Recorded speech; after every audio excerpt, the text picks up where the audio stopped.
Last year नवंबर से दिसंबर के बीच NASA space से टाइम टू टाइम कई मिस्टीरियस लेजर सिग्नल्स रिसीव हुए जो पृथ्वी से ऑलमोस्ट 10 मिलियन माइल्स दूर मौजूद एक प्राचीन प्लेनेट कोर की डायरेक्शन से आ रहा था। और यहाँ पर और भी शॉकिंग बात तो ये थी कि ये सिग्नल हमारी एजस्टिफाई इन लेजर सिग्नल्स को किसने पृथ्वी की ओर भेजा और कैसे ये सिग्नल सोलर सिस्टम के मिस्टीरियस प्लेनेट कोर सोलर साइक से जुड़े हुए हैं। तो हेलो गाई, मैं हूँ अजय और चलिए जानते हैं आज के इस नए एपिसोड संगीत में 17 मार्च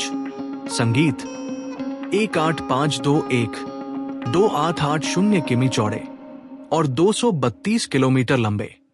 ऑब्जेक्ट को खोज निकाला जो तभी के खोजे गए एस्टेरॉयड में सबसे बड़ा था और दिखने में एक एस्टेरॉयड कम पर प्लेनेट ज्यादा लग रहा था। अब उस समय सेलेटिन बॉडी को ग्रीक गॉडेस ऑफ सोल के नाम पर साइक नाम दिया गया और क्योंकि ये उस समय खोजा गया 16वां एस्टेरॉयड था इसलिए इसे सोलर साइक कहा जाने लगा। लेकिन जल्द ही रिसर्चर्स में ये सामने आया कि ये एस्टेरॉयड सोलर सिस्टम के बाकी एस्टेरॉयड से काफी खास है और मिस्टीरियस भी है, क्योंकि जिसे आज तक हम एस्टेरॉयड कह रहे थे ना, वो आज से 4 अरब साल पहले एक जीता जागता प्लेनेट था, वह भी हमारे पड़ोसी मंगल ग्रह जितना बड़ा। लेकिन फिर उस समय हमारे सोलर सिस्टम में कुछ ऐसा हुआ जिसने इस पूरे प्लेनेट को इस तरह तबाह किया कि इसके ऊपर की सभी क्रस्ट एंड मेंटल लेयर टूटकर इससे अलग हो गई और बचा केवल इस पूरे एंड प्लेनेट का कोर, जिसे आज हम देख रहे हैं,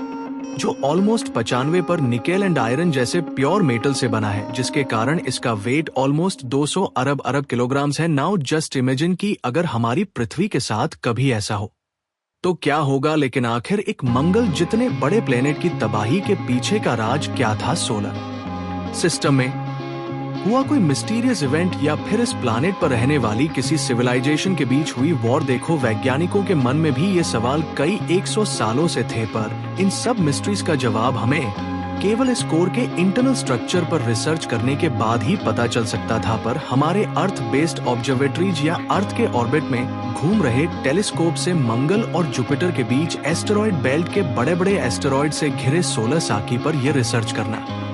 पॉसिबल नहीं था। इसलिए फाइनली 13 अक्टूबर 2023 को नासा के द्वारा सोलर साकी एस्टेरॉयड की स्टडी करने के लिए साकी नाम के प्रोब को स्पेस 1 के फाल्कन हैवी रॉकेट के जरिए कैनेडी स्पेस सेंटर से लॉन्च किया गया। अब नाज 100 जिंग इसकी चौड़ाई 7 मीटर की है। इसमें सोलार इलेक्ट्रिक पॉलिजन लगाया गया है, जिसकी मदद से ये करीब 21 महीनों तक इस एस्टेरॉयड के ऑर्बिट में चक्कर लगाएगा। इसमें कई एडवांस इक्विपमेंट लगाए गए हैं, जिसमें से एक है gamma ray and neutron spectrometer यानी कि GA, जिसकी मदद से ये स्पेसक्राफ्ट सोलर साइक के इंटरनल स्ट्रक्चर को अच्छे से स्कैन करते हुए इसमें मौजूद डिफरेंट एलिमेंट्स को आइडेंटिफिकेशन भी लगाया गया है, क्योंकि एज वी नो कि किसी भी प्लैनेट को उसका मैग्नेटिक फील्ड उसके कोर में होने वाली लिक्विड मेटल्स की मूवमेंट से मिलता है। अब ऐसे में वैज्ञानिक साइके स्पेसक्राफ्ट के जरिए ये भी जानना चाहते हैं कि क्या इस NCA प्लैनेट के पास आज भी उसका मैग्नेटिक फील्ड मौजूद है या नहीं। लेकिन सबसे बड़ी बात तो यहाँ पर ध्यान देने वाली ये है कि अभी भी इस मिशन को सोलर साइके एस्टेरॉयड तक पहुँचने में साल 2029 तक का समय लग जाएगा। लेकिन दोस्तों,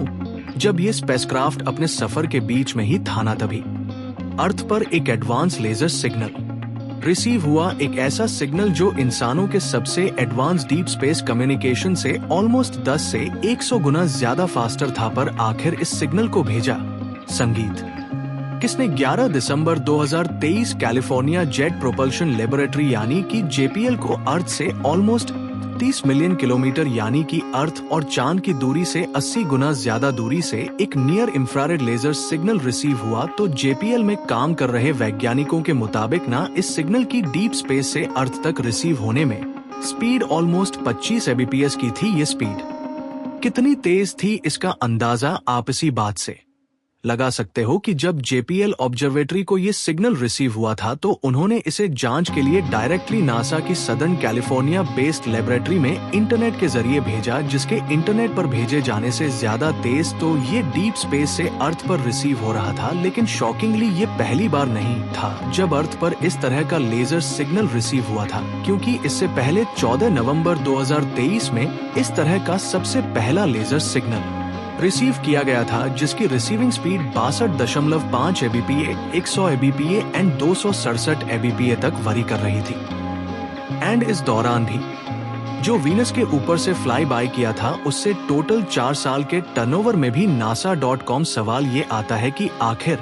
संगीत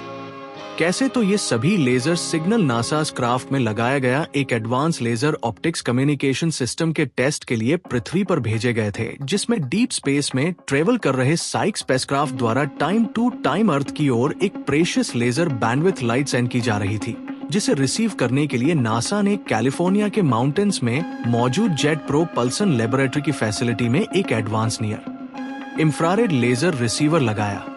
जो पृथ्वी की और साइक से आने वाले इन लेजर सिग्नल्स को रिसीव कर रहा था, और जो ये नवंबर से दिसंबर के बीच में डिफरेंट लेजर सिग्नल्स नासा की ऑब्जर्वेटरी और साइक स्पेसक्राफ्ट के बीच एस्टेब्लिश किए गए थे ना, ये केवल सिग्नल की स्ट्रेंथ जांच करने के लिए किए गए थे, जिनके रिजल्ट काफी चौंकाने वाले थे, क्योंकि कई बार इन सिग्नल की स्ट्रेंथ स्पेस में आने के बावजूद पृथ्वी पर मौजूद कई ब्रॉड सर्विसेज से भी ज्यादा फास्ट रिसीव हो रही थी। यहाँ तक कि दिसंबर 11 में जब इसका एक्चुअल टेस्ट परफॉर्म किया गया और साइक्स स्पेसक्राफ्ट द्वारा एक वीडियो को अर्थ की और भेजा गया ना, तो यह डाटा रिसीविंग स्पीड 25 Mbps थी, जो कि नासाज रेडियो सिस्टम, जो कि कई दशकों से स्पेस मिशन कम्युनिकेशन की रीढ़ की हड्डी बनी हुई थी ना, उससे 100 गुना ज्यादा फास्टर होगा, जो कि स्पेस एक्सप्लोरेशन में एक रेवोल्यूशन ला सकता संगीत है। वेल वी ऑलरेडी नो कि हमारा फ्यूचर में सबसे बड़ा स्टेप ह्यूमन सिविलाइजेशन को अदर प्लेनेट पर भेजना होगा, और इसमें हमारा पहला कैंडिडेट मार्स होने वाला है, जो कि पृथ्वी से एवरेज 225 मिलियन किलोमीटर की डिस्टेंस पर है, जिस डिस्टेंस से नासा के करंटली डीप स्पेस कम्युनिकेशन को सिग्नल रिसीव करने में 30 से लेकर 22 मिनट्स का समय लगता है। साथ ही साथ सिग्नल की स्ट्रेंथ भी इतनी नहीं होती कि इसके जरिए heavy data like video and images को तेजी से सेंड या फिर रिसीव किया जा सके। अब अगर हमें मंगल ग्रह पर जाकर ह्यूमन कॉलोनी बसाने हैं ना, तो हमें एक ऐसे नए कम्युनिकेशन सिस्टम की जरूरत पड़ेगी, जिसके जरिए हम हैवी से हैवी फाइल भी अर्थ की ओर तेजी से सेंड कर सके और मार्स एंड अर्थ के बीच एक स्ट्रांग कम्युनिकेशन बनाकर रखें, जिसमें लेजर टेक्नोलॉजी जी हमारा वन एंड ओनली ऑप्शन होगा, जो हमें मार्स और अर्थ के बीच रेडियो कम्युनिकेशन से कई गुना fast and strong communication bridge बनाकर देगा। अब देखो, यहाँ पर एक ध्यान देने वाली बात ये भी है कि तेजी से मेरा मतलब ये नहीं है कि लेजर सिग्नल रेडियो वेव से ज्यादा तेज ट्रेवल कर रहे होंगे, क्योंकि देखो, असल में लेजर और रेडियो सिग्नल्स दोनों ही लाइट स्पेक्ट्रम का ही पार्ट है, और दोनों की स्पेस में ट्रेवल करने की स्पीड भी फिक्स्ड है, जो कि 3×10⁸ मीटर पर सेकंड है। लेकिन यहाँ पर लेजर फास्ट इसीलिए है क्योंकि लेजर की फ्रीक्वेंसी ज्यादा होने के चलते हम कम समय में ज्यादा डाटा इधर से उधर भेज सकते हैं, जिसे करने में पहले हमें रेडियो वेव्स की लो फ्रीक्वेंसी के चलते काफी ज्यादा समय लग जाता था। इसीलिए लेजर को रिवॉल्यूशन टेक्नोलॉजी कहा जा रहा है, क्योंकि हमें भविष्य में केवल दूसरे प्लेनेट पर घर ही नहीं बसाना, बल्कि उन प्लेनेट तक जाने के लिए डीप स्पेस में ट्रेवल भी करना है, यानी कि क्रू मिशंस। और देखो, हम हमेशा ही चाहेंगे कि अंतरिक्ष में तैरते स्पेसक्राफ्ट के अंदर मौजूद इंसानों को पृथ्वी के साथ एक अनइंटरप्टेड फास्टेस्ट कम्युनिकेशन मिले, ताकि अंतरिक्ष के अनप्रेडिक्टेबल हार्श एनवायरनमेंट में कभी भी उन्हें किसी भी तरह की मदद चाहिए हो, तो उनका मैसेज फास्टेस्ट वे में पृथ्वी तक पहुंच संगीत सके। वेल देखो, साइक स्पेसक्राफ्ट और अर्थ के बीच हुए इन लेजर कम्युनिकेशन में ये तो साफ हो गया कि लेजर कम्युनिकेशन रेडियो कम्युनिकेशन से 10 से 100 गुना ज्यादा फास्टर है। लेकिन आखिर लेजर कम्युनिकेशन में ऐसा क्या है जो कि इसे इतना फास्ट बनाता है? तो इसके कई रीजंस हैं। सबसे पहला रीजन है कि लेजर वेव हायर फ्रीक्वेंसी पर ट्रेवल करती है, जिससे radio waves and laser waves दोनों की बैंडविड्थ में काफी डिफरेंस क्रिएट होता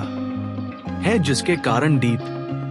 स्पेस में मिलियंस ऑफ किलोमीटर्स ट्रेवल करने के बावजूद भी लेजर की फ्रीक्वेंसी काफी ज्यादा हाई रहती है, जबकि रेडियो वेव्स की फ्रीक्वेंसी, जो कि ऑलरेडी काफी लो होती है, वो डीप स्पेस में ट्रेवल करने के बाद और भी ज्यादा कम होती जाती है, जिसके कारण इन रेडियो वेव्स को बाद में रिसीव करने के लिए हमें कई बड़े बड़े रिसीवर्स का यूज करना होता है। उसके बावजूद भी रेडियो वेव्स में काफी ज्यादा इंटरफेरेंस एंड सिग्नल स्ट्रेंथ में वीकनेस देखने को मिलती है, जबकि लेजर की हाई फ्रीक्वेंसी के कारण हम इन सब प्रॉब्लम्स को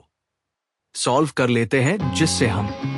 लेजर के हायर फ्रीक्वेंसी में ज्यादा से ज्यादा डाटा को और भी तेजी से सेंड एंड रिसीव कर पाते हैं। आल्सो इसकी सबसे बड़ी स्पेशलिटी है कि सिग्नल्स को स्पेसिफिक पॉइंट पर टारगेट करना, जो इसे और भी सिक्योर बनाता है। वैसे हमने अभी तक लेजर कम्युनिकेशन की इतनी तारीफ की है, लेकिन यहाँ पर भी मैं ये साफ कर दूं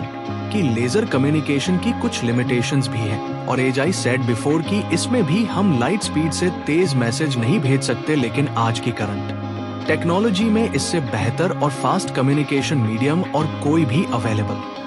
ही नहीं है। पर हम क्वांटम मैकेनिक्स का यूज करके अगर किसी तरह क्वांटम एंटेंगलमेंट को अचीव कर लेते हैं ना, और उसके जरिए कम्युनिकेशन सिस्टम को बना लेते हैं, तो ये इंटैगमेंट से बना कम्युनिकेशन सिस्टम लाइट स्पीड से भी फास्ट होगा, या फिर कहूं कि इंस्टेंटेनियस होगा। इस तरह के स्मॉल एक्सपेरिमेंट पहले भी किए जा चुके हैं, और इस पर भी अगर आपको एक डिटेल वीडियो चाहिए तो मुझे कमेंट सेक्शन में लिखकर जरूर बताना। नाउ आई होप कि आपको आज के इस वीडियो से काफी कुछ नया सीखने को मिला होगा और आपको ये वीडियो काफी पसंद आया होगा। अगर पसंद आया तो इस वीडियो को लाइक कर देना और अपने दोस्तों के साथ जरूर शेयर करना। अगर आप नए हो इस चैनल पे तो इस चैनल को सब्सक्राइब करने के साथ साथ नोटिफिकेशन बेल ऑन कर देना। अगर आपको ये वीडियो पसंद आया ना, तो आपको ये वाली वीडियो भी डेफिनेटली पसंद आएगी, जिसमें हमने बात किया है कि आखिर हमारी पृथ्वी कई करोड़ों सालों तक बर्फ में ढकी हुई क्यों थी। इस फेज को स्नोबॉल अर्थ कहा जाता है, लेकिन आखिर ये स्नोबॉल अर्थ फेनोमेना हुआ ही क्यों, और अगर हुआ तो हमें ये आज कैसे पता चल पाया कि उस टाइम पर ये हुआ था। यहाँ पर क्लिक करो और जाकर देखो, बहुत इंटरेस्टिंग वीडियो है। मैं मिलता हूँ आपको नेक्स्ट एपिसोड के साथ, तब तक के लिए बाय। जय हिंद। और भेजा गया ना, तो यहाँ डाटा रिसीविंग स्पीड 25 Mbps थी, जो कि नासाज रेडियो सिस्टम, जो कि कई दशकों से स्पेस मिशन कम्युनिकेशन की रीढ़ की हड्डी बनी हुई थी ना, उससे 100 गुना ज्यादा फास्टर होगा, जो कि स्पेस एक्सप्लोरेशन में एक रेवोल्यूशन ला सकता संगीत है। वेल वी ऑलरेडी नो कि हमारा फ्यूचर में सबसे बड़ा स्टेप ह्यूमन सिविलाइजेशन को अदर प्लेनेट पर भेजना होगा, और इसमें हमारा पहला कैंडिडेट मार्स होने वाला है, जो कि पृथ्वी से एवरेज 225 मिलियन किलोमीटर की डिस्टेंस पर है, जिस डिस्टेंस से नासा के करंटली डीप स्पेस कम्युनिकेशन को सिग्नल रिसीव करने में 30 से लेकर 22 मिनट्स का समय लगता है। साथ ही साथ सिग्नल की स्ट्रेंथ भी इतनी नहीं होती कि इसके जरिए heavy data like video and images को तेजी से सेंड या फिर रिसीव किया जा सके। अब अगर हमें मंगल ग्रह पर जाकर ह्यूमन कॉलोनी बसाने हैं ना, तो हमें एक ऐसे नए कम्युनिकेशन सिस्टम की जरूरत पड़ेगी, जिसके जरिए हम हैवी से हैवी फाइल भी अर्थ की ओर तेजी से सेंड कर सके, और मार्स एंड अर्थ के बीच एक स्ट्रांग कम्युनिकेशन बनाकर रखें, जिसमें लेजर टेक्नोलॉजी जी हमारा वन एंड ओनली ऑप्शन होगा, जो हमें मार्स और अर्थ के बीच रेडियो कम्युनिकेशन से कई गुना fast and strong communication bridge बनाकर देगा। अब देखो, यहाँ पर एक ध्यान देने वाली बात ये भी है कि तेजी से मेरा मतलब ये नहीं है कि लेजर सिग्नल रेडियो वेव से ज्यादा तेज ट्रेवल कर रहे होंगे, क्योंकि देखो असल में लेजर और रेडियो सिग्नल्स दोनों ही लाइट स्पेक्ट्रम का ही पार्ट है,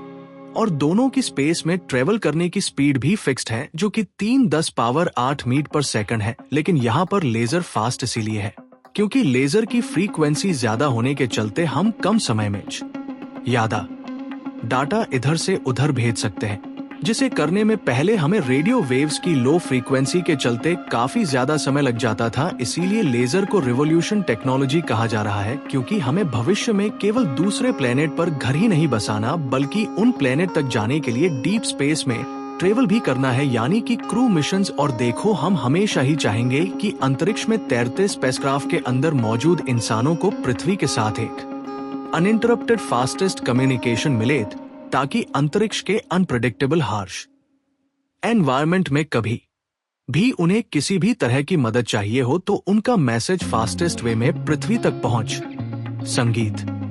सके। वेल देखो, साइक स्पेसक्राफ्ट और अर्थ के बीच हुए इन लेजर कम्युनिकेशन में ये तो साफ हो गया कि लेजर कम्युनिकेशन रेडियो कम्युनिकेशन से 10 से 100 गुना ज्यादा फास्टर है। लेकिन आखिर लेजर कम्युनिकेशन में ऐसा क्या है जो कि इसे इतना फास्ट बनाता है? तो इसके कई रीजंस हैं। सबसे पहला रीजन है कि लेजर वेव हाई फ्रीक्वेंसी पर ट्रेवल करती है, जिससे radio waves and laser waves दोनों की बैंडविड्थ में काफी डिफरेंस क्रिएट होता है, जिसके कारण डीप स्पेस में मिलियंस ऑफ किलोमीटर्स ट्रेवल करने के बावजूद भी लेजर की फ्रीक्वेंसी काफी ज्यादा हाई रहती है, जबकि रेडियो वेव्स की फ्रीक्वेंसी जो कि ऑलरेडी काफी लो होती है वो डीप स्पेस में ट्रेवल करने के बाद और भी ज्यादा कम होती जाती है, जिसके कारण इन रेडियो वेव्स को बाद में रिसीव करने के लिए हमें कई बड़े बड़े रिसीवर्स का यूज करना होता है। उसके बावजूद भी रेडियो वेव्स में काफी ज्यादा इंटरफेरेंस एंड सिग्नल स्ट्रेंथ में वीकनेस देखने को मिलती है, जबकि लेजर की हाई फ्रीक्वेंसी के कारण हम इन सब प्रॉब्लम्स को सॉल्व कर लेते हैं, जिससे हम